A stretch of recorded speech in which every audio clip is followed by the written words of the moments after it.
After examining the definitions of philosophy, this section distinguishes its branches from where recognition of various human activities emanated from deliberate reflection and dialogues. Many of the most vital issues of philosophy are still disputed and have unsettled questions today.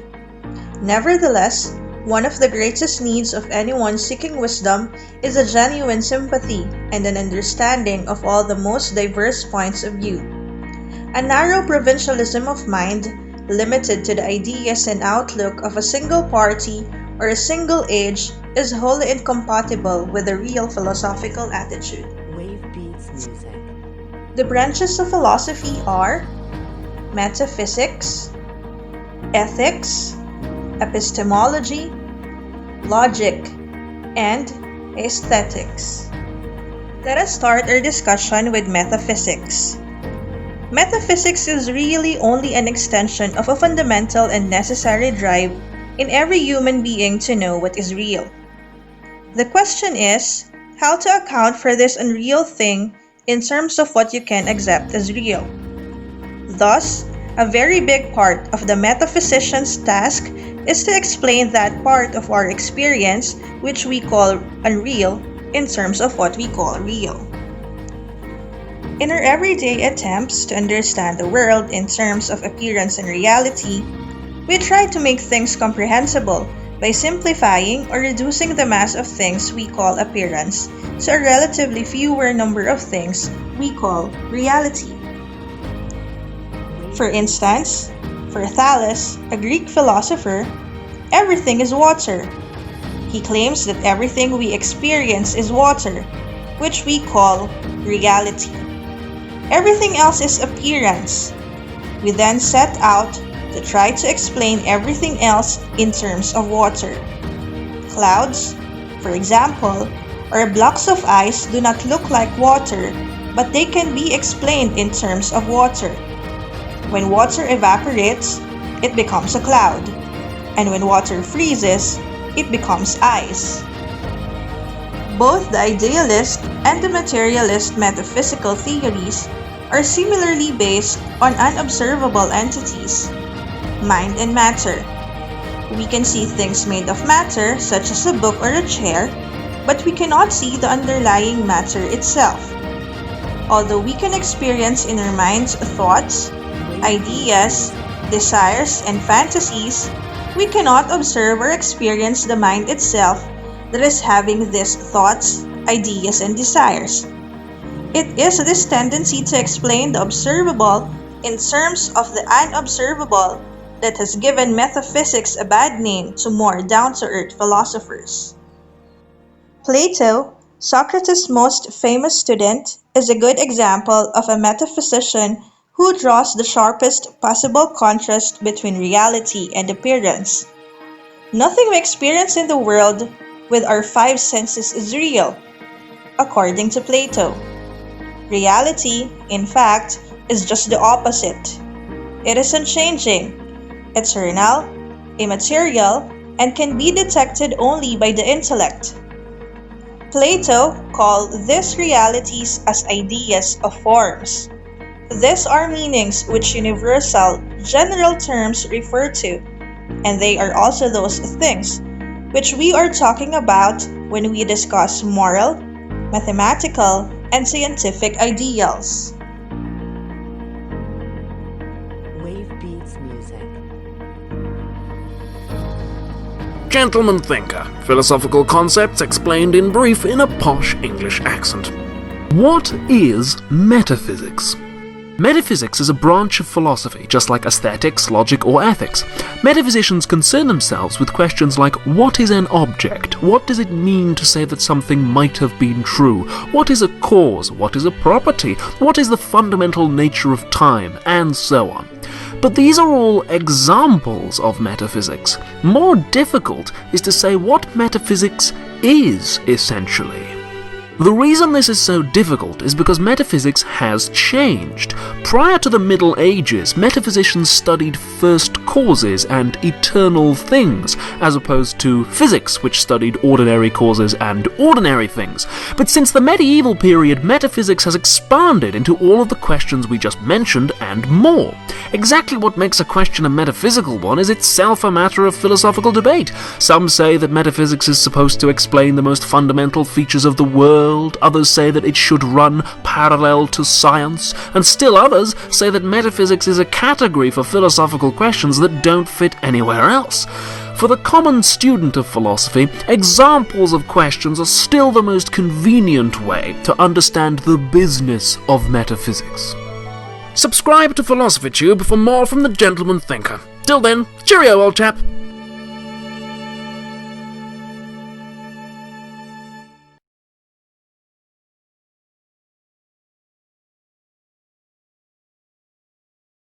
How do we tell good from evil, or right from wrong? Ethics is the branch of philosophy that explores the nature of moral virtue and evaluates human actions. Ethics is generally a study of the nature of moral judgments.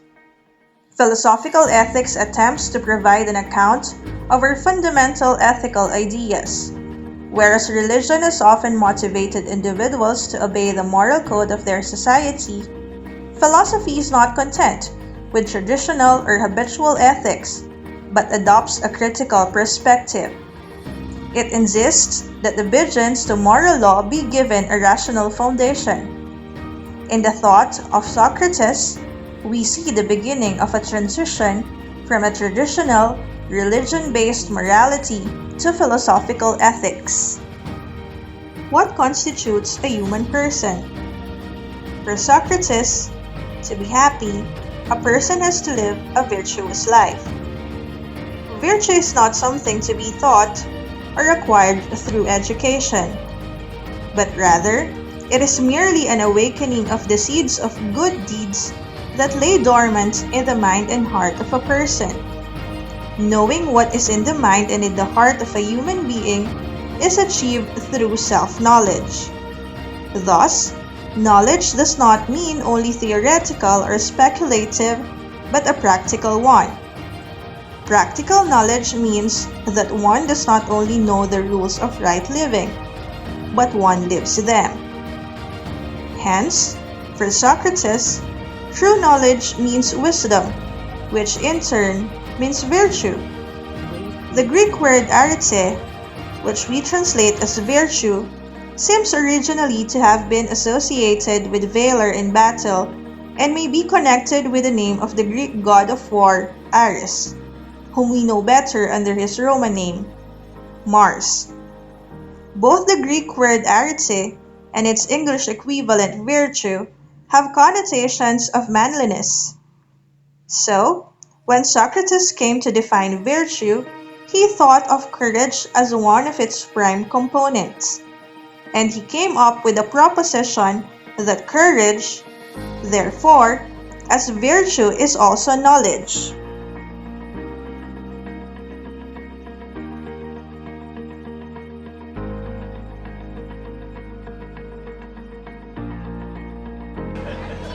May I have this?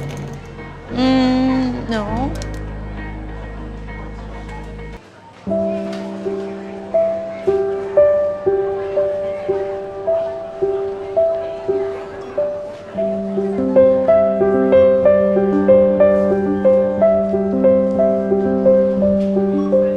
Why don't you get something special for Grandpa?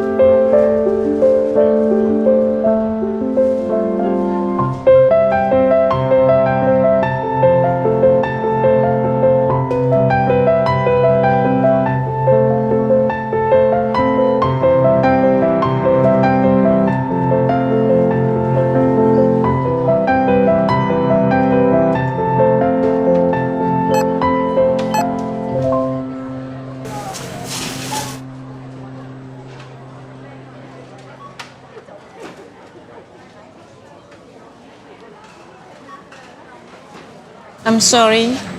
Can I return the cake, please? Sure, yes. I want the cake, please. I won't ask for anything else. Next time, okay? When we can afford it. Last time you said that.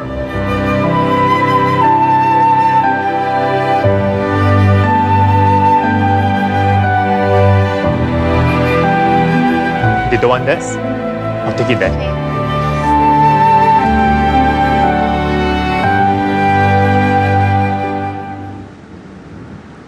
Hey, hey. Hello, this is for you. No, we cannot accept it. Would you please? There's no reason for you to buy the cake for us. Well, when I was 7, my mother wanted to buy me a cake. Mommy, I want this one. But at the counter, we didn't have enough.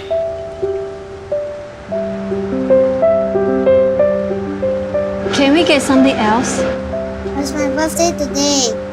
Can I choose my own cake, please? I'm sorry.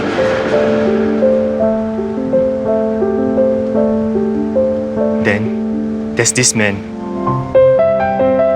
I've never met him before.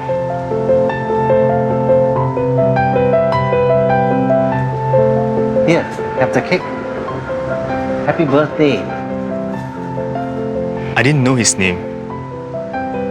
I never got a chance to say thank you. I've never forgotten about him. The man in the queue. Thank you. No, thank you. Can I have your contact number? Let me repay you when we have the money.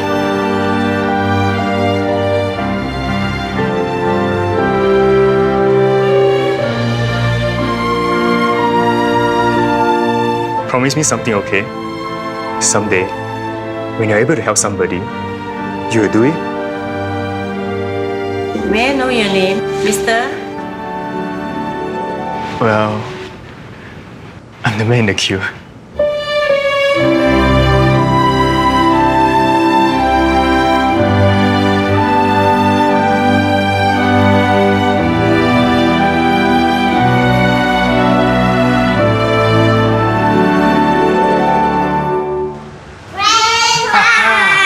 I chose this cake for your birthday. Wow, this is my favorite. Thank you. Let's go and put some candles. Oh, careful. You shouldn't have spent the money. Actually, a Kaiman paid for it. He give me this note. Please write down your address. I'll bring the money back to you later.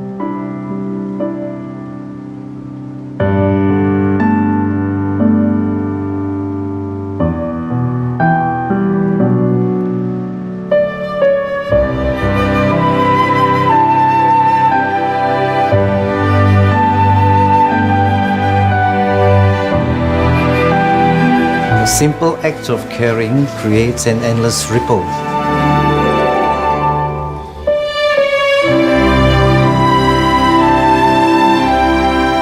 That comes back to you. Thank you.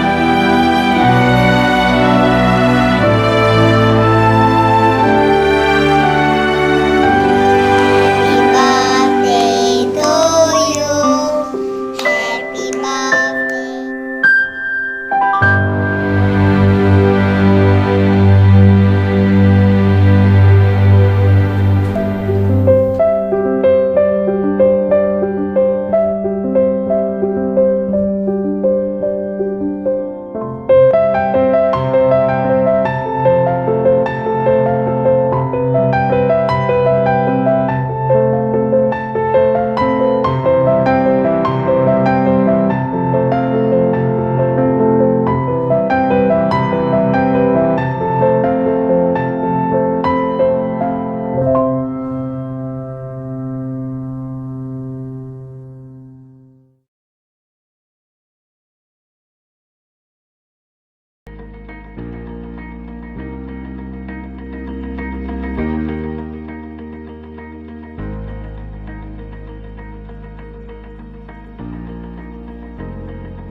Epistemology. Specifically, Epistemology deals with nature, sources, limitations, and validity of knowledge. Epistemological questions are basic to all other philosophical inquiries. Epistemology explains 1. How we know what we claim to know. 2. How we can find out what we wish to know. And 3. How we can differentiate truth from falsehood. Epistemology addresses varied problems: the reliability, extent, and kind of knowledge, truth, language, science, and scientific knowledge. How do we acquire reliable knowledge? Human knowledge may be regarded as having two parts. 1. On the one hand, he sees, hears, and touches. On the other hand, he organizes in his mind what he learns through the senses. Philosophers have given considerable attention to questions about the sources of knowledge. Some philosophers think that the particular things seen, heard, and touched are more important. They believe that general ideas are formed from the examination of particular facts. This method is called induction, and philosophers who feel that knowledge is acquired in this way are called empiricists. Empiricism is the view that knowledge can be attained only through sense experience. According to the empiricists, real knowledge is based on what our sight, hearing, smell, and other senses tell us is really out there, not what people make up in their heads. 2. Other philosophers think it is more important to find a general law according to which particular facts can be understood or judged. This method is called deduction. Its advocates are called rationalists. For instance, what distinguishes real knowledge from mere opinion, in the rationalist view, is that real knowledge is based on the logic, the laws, and the methods that reason develops.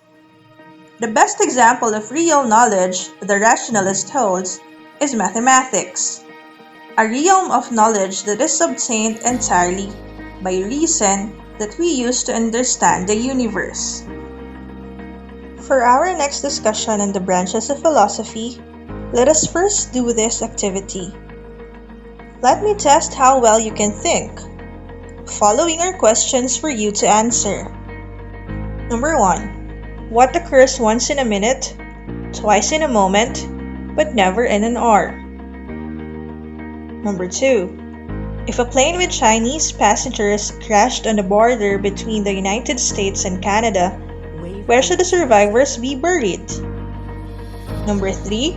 You only had one match and enter a dark room containing an oil lamp, some kindling wood, and a newspaper. Which would you light first? Number 4. Mrs. Jackson's bungalow house is decorated with her favorite color, pink. The walls, carpet, curtains, and furniture in all shades of pink. What might be the color of the stairs? Number 5. Some months have 31 days. Others have 30 days. But how many have 28 days? Let us first answer the first 5 questions before we go to the next slide. What could be the answer to number 1? If your answer is letter M, you are correct. If you'll see the spelling, the letter M occurs once in a minute, and then in the word moment, there are 2 M's, but never in an R. For number 2, the answer is nowhere, because survivors are not buried, they are alive. For number 3, which would you light first? Definitely, you would light the matchstick. For number 4, what might be the color of the stairs? Is it in pink? Most probably not, because bungalow houses do not have stairs. And for question number 5,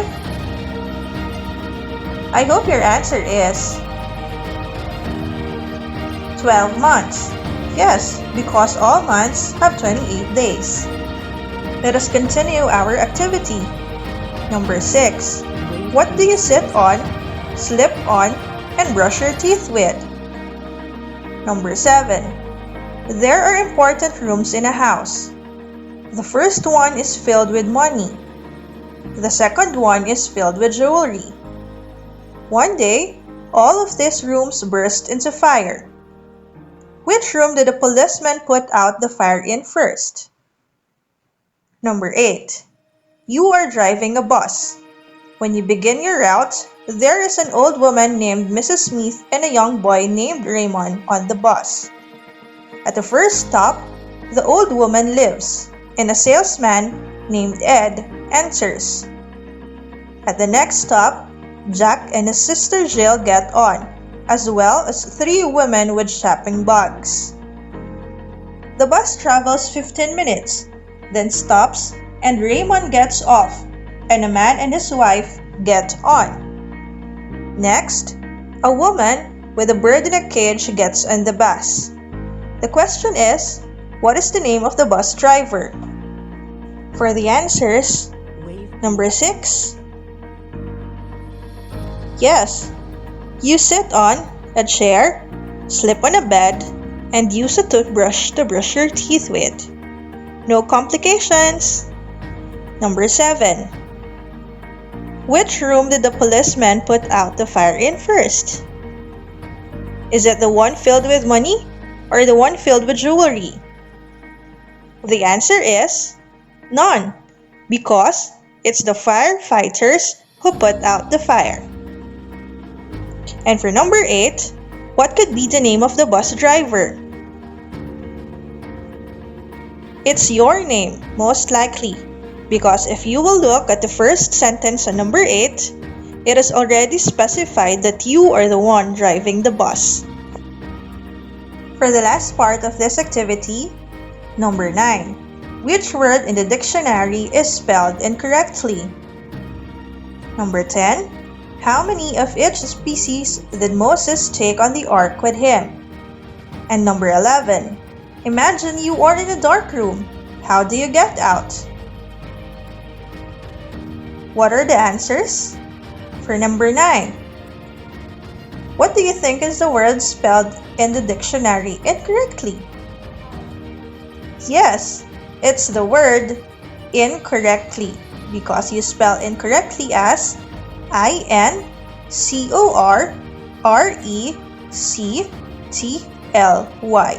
incorrectly. For number 10, how many species did Moses take on the ark? The answer is none. It's not Moses, it's Noah. And for number 11, how do you get out in a dark room? Simply, you open your eyes.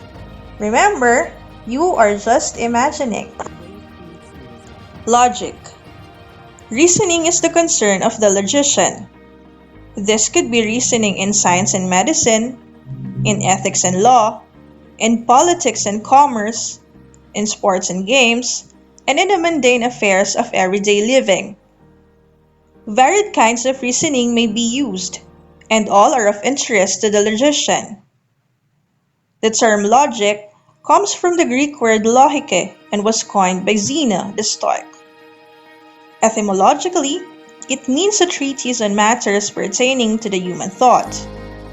It is important to underpin that logic does not provide us knowledge of the world directly, for logic is considered as a tool, and, therefore, does not contribute directly to the content of our thoughts. Logic is not interested in what we know regarding certain subjects. Its concern, rather, is the truth or the validity of our arguments regarding such objects. Aristotle was the first philosopher to devise a logical method. Aristotle understood truth to mean the agreement of knowledge with reality. Truth exists when the mind's mental representations, otherwise known as ideas, correspond with things in the objective world. Logical reasoning makes us certain that our conclusions are true, and this provides us with accepted scientific proofs of universally valid propositions or statements. Since the time of Aristotle, the study of lies or fallacies has been considered an integral part of logic. Zeno of Citium is one of the successors of Aristotle. He is also the founder of a movement known as Stoicism. Even before the time of Aristotle down to the present, the study of logic has remained important. We are human beings possessed with reason. We use it when we make decisions or when we try to influence the decision of others, or when we are engaged in argumentation and debate. Indeed, a person who has studied logic is more likely to reason correctly than another, who has never thought about the general principles involved in reasoning. When humanity has learned to make something that is useful to them, they begin to plan and dream how to make it beautiful. What therefore is beauty? The establishment of criteria of beauty is the function of aesthetics. Aesthetics is the science of the beautiful in its various manifestations, including the sublime, comic, tragic, pathetic, and ugly. To experience aesthetics, therefore, means whatever experience has relevance to art, whether the experience be that of the creative artist or of appreciation. As a branch of philosophy, students should consider the importance of aesthetics because of 1. It vitalizes our knowledge. It makes our knowledge of the world alive and useful. We go through our days picking up a principle as fact here and there, and to infrequently see how they are related. It is the part of a play, a poem, or a story to give us new insight, to help us see new relationship between the separated items in our memories. 2. It helps us to live more deeply and richly. A work of art, whether a book, a piece of music, painting, or a television show, helps us to rise from purely physical existence into the realm of intellect and the spirit. As a being of body and soul, a human being needs nourishment for his higher life as well as his lower. Art, therefore, is not something merely like crafts or applied arts, but something of weight and significance to humankind. It is what Schopenhauer meant when he said, "You must treat a work of art like a great man. Stand before it and wait patiently until it deigns to speak." Third, it brings us in touch with our culture. Things about us change so rapidly today that we forget how much we owe to the past. We cannot shut ourselves off from the past any more than we can shut ourselves off geographically from the rest of the world. It is difficult that the great problems of human life have occurred over and over again for thousands of years. The answers of great minds in the past to these problems are part of our culture.